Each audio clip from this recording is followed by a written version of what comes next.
Hey everybody, welcome back to another episode of Understable Discourse, your go-to place for all the stats, stories, and analysis in disc golf. Today we're going to be getting into some interesting things. We're going to be talking about, is Silva officially ascending to the top? And then gets closer to his final form, and we have some drama that goes down at the Preserve, and we're going to be taking a quick look at the U.S. Women's Major this upcoming weekend. Let's get into it. Looking back at the Preserve this past weekend, usually known as a very point-and-shoot scorer type of course, Black Bear played a bit tough in round one, coming up 7.29 strokes over par for the FPO field. And this was fueled by pretty unfortunate weather consisting of cold rain, wind, and it just seemed to be even worse in the morning when the FPO were playing. But despite that, we still saw 8 competitors able to shoot under par for the opening round. And it wouldn't be surprising to see names like Missy Gannon, Holland Handley, Silva Saarinen, Rebecca Cox, and Kristen Lett on that list. But it was also great to see young superstar Cadence Burge also make a splash, shooting 13 strokes better than the course average, being tied for the lead with Missy at 6 under par after the first round. Now, with the weather drastically improving after the first day, the second and third rounds saw a much better weather window, and that correlated drastically to some better play. The course averaged only 1.54 strokes over par in round 2 and 0.11 strokes over par in round 3, as we'll talk about here in a little bit. Round 3, everyone kind of popped off a bit. But using the weather to their advantage, both Kristen and Silva decided to climb the leaderboard, shooting a very impressive 9 down and 8 down, respectively. And this would leave Silva tied with Cadence in first, and Kristen only 1 stroke back of them both. Looking down the leaderboard a step or two, Missy Gannon and Holland Handley both had some decent days, but they struggled to keep up with the pace being set by those above them. Now, Missy reportedly was dealing with some significant personal issue with the loss of her dog, which really impacted her mental focus. I'm not much of a pet or dog person myself, but I have seen the effect of something like that, especially when you've had a pet for a long time. That can be pretty damaging, and it was definitely probably tough for her to be out there on the course after dealing with such a personal loss. And Holland was also now in 6th place, facing the reality that her top 5 streak might be coming to an end if she doesn't kick things into high gear for round 3. And like I mentioned previously, round 3 brought some serious fireworks as the best players in the field all rose up, woke up that morning, and they were ready to throw down some great rounds. And here, a few to just make mention of. Valerie Mandujano led the field with an absolutely staggering 12 under par to bring her up 7 spots, finishing the event 12 under par and in 4th place. I don't know what she ate for breakfast that day, but whatever it was, she needs to repeat that, and do it again. And, it'd be great to see Valerie come back to form on tour. She's been very competitive before and has kind of seemed a bit streaky as of late. So it'd be good to see her step back into what we used to know was someone who could be very competitive, and she still can be. So let's see if she does that going forward the rest of the season. Holland, faced with that pressure of finishing outside the top 5, decided to absolutely lock into the zone and finish her round with both an eagle and 2 birdies, safely putting her tied with Valerie in 4th place to finish the event. A couple other players who shot really well, Haley King, Owen Scoggins, and the youngster Rebecca Don put down an incredibly impressive third round performance, shooting their best rounds of the event and rising up in the leaderboards to make their way into the top 10. The only person that round 3 was not very kind to, unfortunately, was Cadence Burge, who shot just 4 under par, which would have been perfectly fine if this were just day 1 repeated over and over again. But with the pace being set by the field, it wasn't enough to win the event, but it was still fine enough to get a solo 3rd place finish and keep herself on that podium, which is a fantastic event for Cadence. And I think the more and more that she plays with these top tier performers in the FPO division, like Kristen and Silva and players like Holland and Missy, it's going to give her the confidence and just the experience that she needs to continue to be competitive. If she would have put down a similar round that she did in round 2, then she might have been up there to be competitive for the win, or at least been in the conversation going down the stretch. But let's talk about the two who really were at battle here. Not too far into the round, we clearly had a repeat of the Ale Open on our hands, with Silva and Kristen only one stroke apart, a kind of exchanging shot for shot. And going into the back nine, Kristen actually didn't look too great as she leaked her drive OB off of 10's tee and then followed it up with a very errant throw, putting her in no position to save the par. And then again on hole 11, Kristen let another moment slip through her fingers as she couldn't convert a birdie putt from 25 feet, letting Silva take the birdie and losing yet another stroke to her competitor in first place. And it would appear that Kristen was starting to slip away from contention, but, you know, she is Kristen and very, very capable of some high-level play. So, refusing to stay down, she grabbed 2 strokes on Silva on back-to-back holes 12 and 13 to keep this thing interesting. This would also be the last time that Silva would really look out of control, because she was able to clutch up with some humongous putts down the stretch, very, very controlled drives, and it looked like Silva had been there many, many, many times before with the way she played. And even though Kristen grabbed 1 stroke back on hole 17, they went into hole 18 with, you know, a 2-stroke lead with Silva over Kristen, and all Silva had to do was just keep it clean and keep it in the fairway, and a par would be sufficient, because as great as Kristen is, she doesn't really have that level of distance to put herself in eagle contention on 18 with anything less than a throw-in. So a par should do the trick for Silva going into hole 18. And you know what? She plays the hole to absolute perfection, never really taking too big of a risk and putting herself right there in the position to get the par, taking down a back-to-back win. Not only that, but a win over Kristen, and most importantly, her first Elite Series win on American soil over Kristen. This is, outside of a major win, this is pretty much the pinnacle, a win that you can have in the FPO division nowadays, and that's beating Kristen on American soil in an Elite Series event.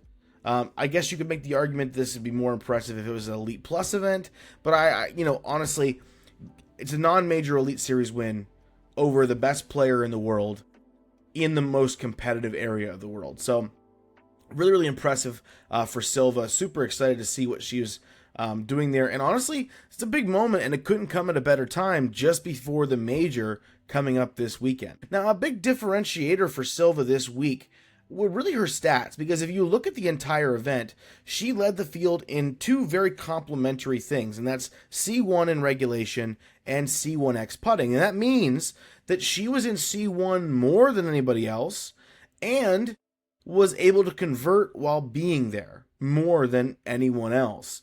And so she clutched up really when it mattered most in the final round, going 89% C1X, and that was compared to Kristen's 83%, which is still a very, very passable thing. But when you lose by 2 strokes, you know, having that single couple percentage points, you know, it only takes 1 or 2 putts to put you back in contention.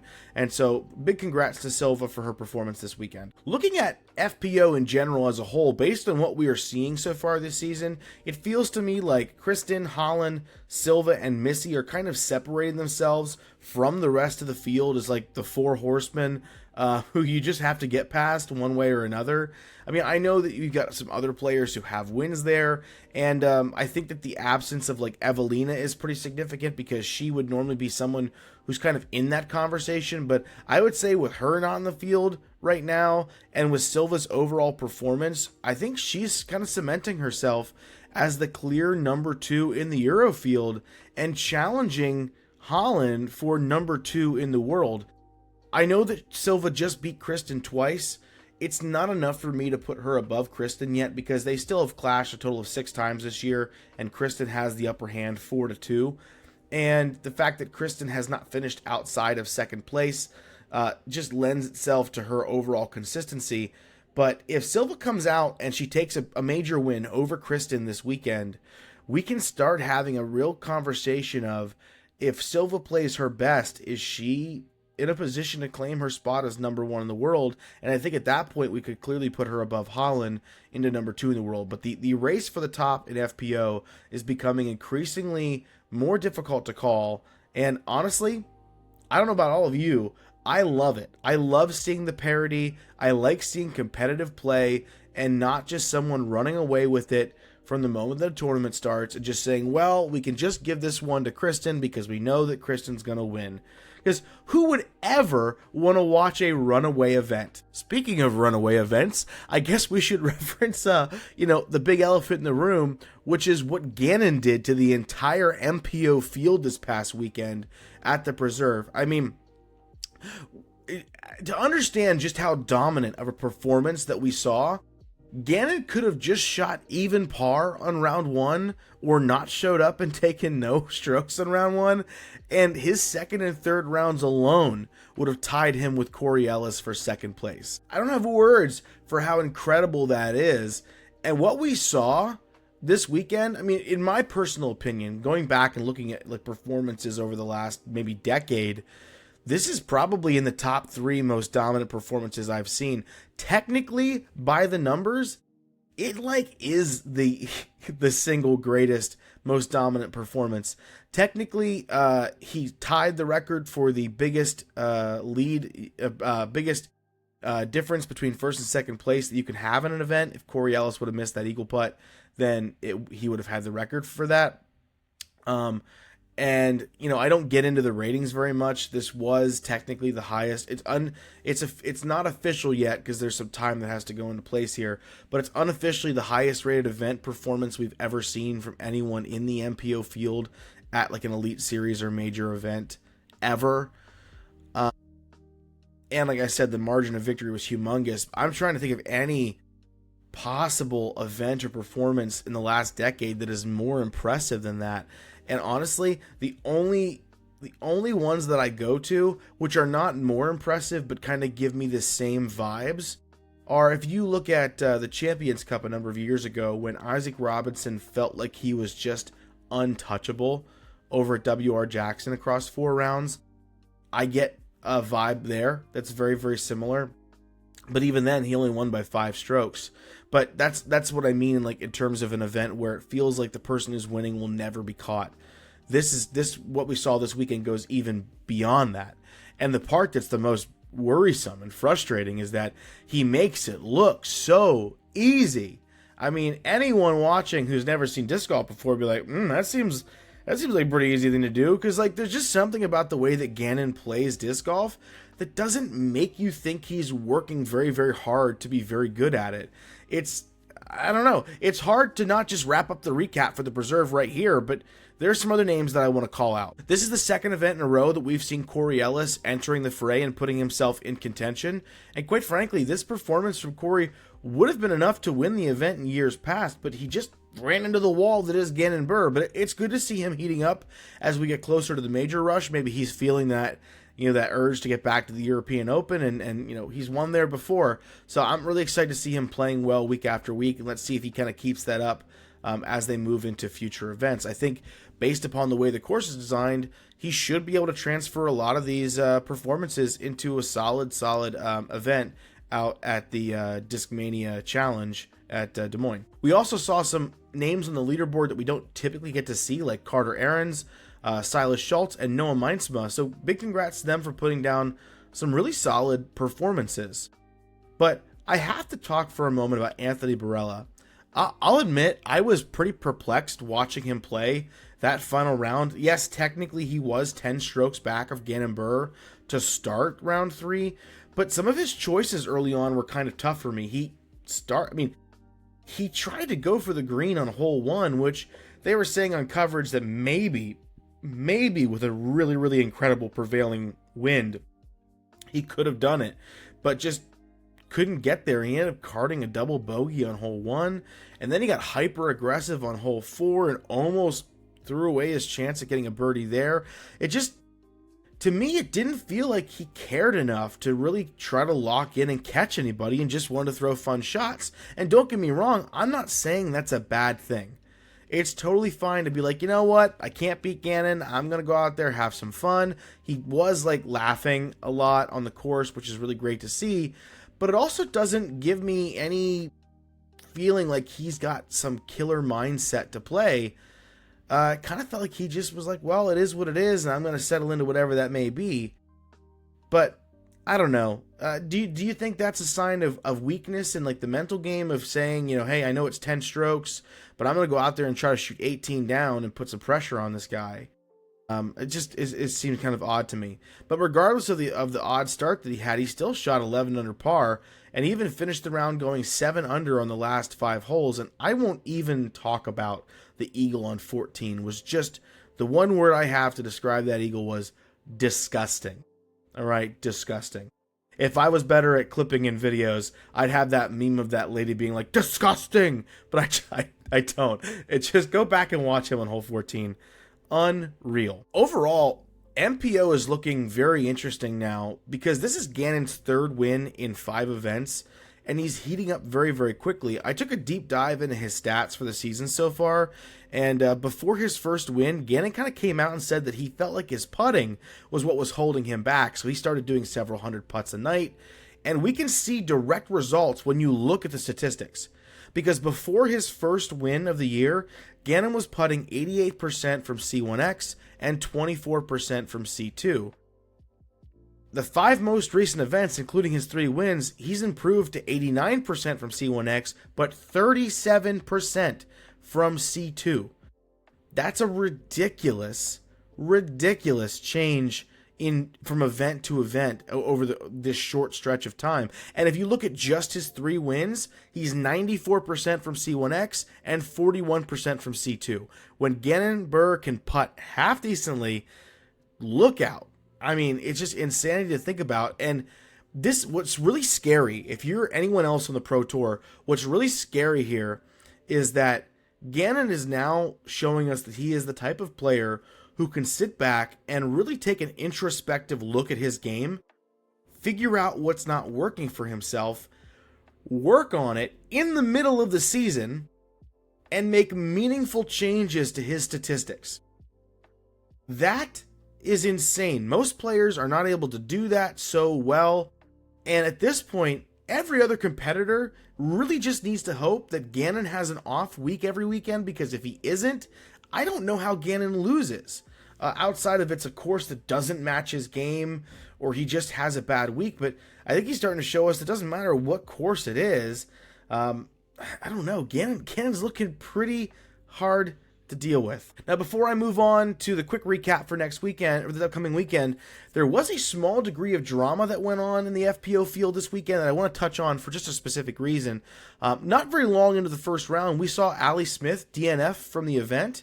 And then eventually, after the round was over, we saw a post come out from Kona Montgomery on her Instagram that talked about being in a group of 3 players that day, where things got a little awkward because she had to call a courtesy violation on a cardmate, and then that cardmate DNF'd, putting them in a position where they had to get a marshal to accompany them for the remainder of the round so they could finish, because you can't play around with just 2 players under the PDGA guidelines.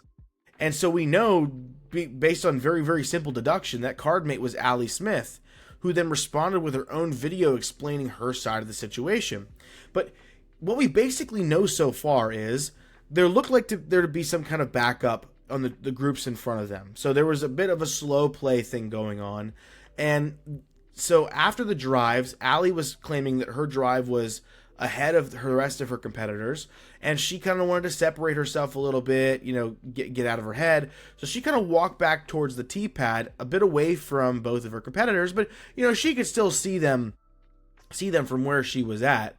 And in that moment, there was a foot fault called on one of the other competitors of the card, and when Kona went to get Allie's opinion on it, Allie was too far away to even have an opinion on the foot fault, and saying that she didn't see whether a foot fault occurred. And then Kona called Allie on a courtesy violation, or courtesy warning, my apologies, because she wasn't there in position to see the shot. And per PDGA rules, you have to watch your competitor's shots. And so technically, by the book, Kona was absolutely right in issuing this courtesy warning to Allie. And then from there, according to Allie herself, that sent her into kind of a mental tailspin. She couldn't focus on playing after that, and then she eventually carded a 10 on that hole, DNF'd, and left Kona and the third car mate in a bit of a weird spot, like I had mentioned. And I bring this up for a few reasons. First of all, I think Allie should have been given an 888 for the event and not a 999 for her DNF. And if you don't know what the difference between those two things are, a 999 is typically given to players who DNF for like a legitimate reason. You get injury, maybe get sick on the course, there's an emergency, like for a personal emergency, that kind of thing. An 888 is given when there's no real legitimate reason for DNFing, or if there's like suspected ratings manipulation going on, that kind of thing. And I'm not saying that Allie was maliciously trying to protect her rating, but just dropping out because you're called on something and you get mad about it and you kind of go into a mental tailspin, I don't think is a legitimate reason as a top. I mean, if you're on the FPO, you know, these are the top ladies in the world playing disc golf on a professional level. I think you have to have a little bit of a mental fortitude when you're in these kinds of situations. And then she stated recently, I think yesterday or maybe the day before, that she's also pulling herself out of the USWDGC this upcoming weekend because her mother is sick and has been sick for a while, and it's weighing heavily on her. And I'll say this, listen, that's terrible. And we all hope that her mother gets better and that there's no problem there. However, I think that might have been, you know, reason enough to not be in the event at all. Because she put herself in a weird position. She put her card mates in a very awkward position. And now that Marshall, we know that the PDGA only has, you know, these tournaments only have a handful of marshals. That one marshal now has to follow on that card and can't be around to help with other stuff. And it's a tough thing overall. And the other weird part about it is, even though she DNF'd and has all this going on and is mentally in a tough spot, she was still good enough to hop on Jomez and do commentary for the FPO field, which I will stop for a moment and give credit for. It was actually pretty good commentary that she did. But I just also think this is a situation that shows us that the players making calls, that whole conversation is just more complicated than ever before, because Kona ends up getting backlash for making a call, which was the right call, technically. With a card of 3 people, you have to watch. You have to be there. If it was a card of 4 and then the other person said it was, okay, that's a better situation. But you got people who are trying to call the rules, you know, like Kona did this weekend. And I know that Paul Ulibarri has mentioned that he's going to be an advocate for calling these rules. But other top players like Gannon and Simon saying they're not going to do it. This is kind of becoming a firestorm when you consider some of the proposed rule changes and like gambling being involved. But that's all going to remain to be seen if we're even going to have those rules implemented. It's a weird thing altogether, and I know it seems like a small thing to talk about, but this conversation is starting to happen week after week after week, and it feels like nothing's being done to address it. Looking ahead, this weekend we're traveling to Manitowoc, Wisconsin to see the 4-round major go down on 2 very notable courses. This is a pretty significant event for the FPO and kind of always has been, running since 1999, missing only a few years. This is their 23rd iteration of this event, and last year a record was broken as 46 different women earned over $1,000 or more in cash prizes at the event, eclipsing any other PDGA event. And one major feature of this event is that it travels the country to different places via a bidding process. You always get a little bit different in terms of what courses they play and what the preparation is like. And this year they're going to be playing 2 different courses. Rounds 1 and round 2 will be held at Roland Ridge, and rounds 3 and 4 will be held at Silver Creek. Roland Ridge is a course that was established in around 2010, 2011, and it's a private course combining things like wooded stretches, some open shots, but a lot of consistent elevation change. And it's known locally as a very challenging course, and according to some locals, it's actually pretty tough in difficult weather like rain and things like that. And looking at the weather reports, there is some chance of thunderstorms during the first 2 days at Roland Ridge, including some decent humidity and like lower 80s for the temperature. Moving into Saturday and Sunday at Silver Creek, it looks like there's going to be better, a chance of not having rain, but the temperatures are going to increase, the winds are going to climb, and it's going to be a warm, humid, breezy day over at Silver Creek. Now, if you're hearing the name Silver Creek and that rings a bell, we have seen Silver Creek on the tour before, hosting the Silver Cup back in 2016, and I think there have been a number of A tiers held there. The layout has been adjusted to increase the distance and difficulty, forming a brand new Super Silver layout. But this course is also heavily regarded as being a very difficult course with a mix of wooded and open holes, water hazards, and elevation changes. Personally, I'm happy to hear about the courses they're playing this year, because previous versions of this event have kind of come with the idea of notion that the courses aren't very hard and that they're kind of trying to appeal to the wider set of players who come to this event. And these look like they're going to be actual challenging courses with a lot of different shot type requirements. And I wouldn't be surprised to see hot rounds coming in like at the 4 to 6 down range. Looking at my predictions for the weekend, we have a very full field ahead of us, seeing the return of Evelina and Henna. I think this is going to be the strongest field we've seen in FPO all year long, and it's going to help tell us some significant stories about who is or who is not belonging in their ranking spot across the world rankings. But for me, coming in third place, I have Holland Handley. I think we're going to see her ability to be consistent over 4 rounds really lend itself to her success this weekend, which she found success with at the Open at Austin this year. And also, with keeping her top 5 streak alive, there's always a high chance she's going to end up on the podium. So I think she's a really safe finish for third place. Coming in at second place for me, I'm going to have to go with Silva Saarinen. She's playing incredible golf right now, and I would consider her for first. But she has shown some degree of inconsistency when it comes to 4-round events. I'd be happy to see her take the win, but ultimately, I think the win is going to Kristen. I'm leaning on her overall experience here. I know there's still some possible concerns with like her toe, and she wasn't feeling well, but I think with time to rest, we're going to see a classic Kristen this weekend. Maybe not putting out any like significant hot round, but just being steady over the course of the 4 rounds, as long as her putting stays in place, which has been a little shaky recently.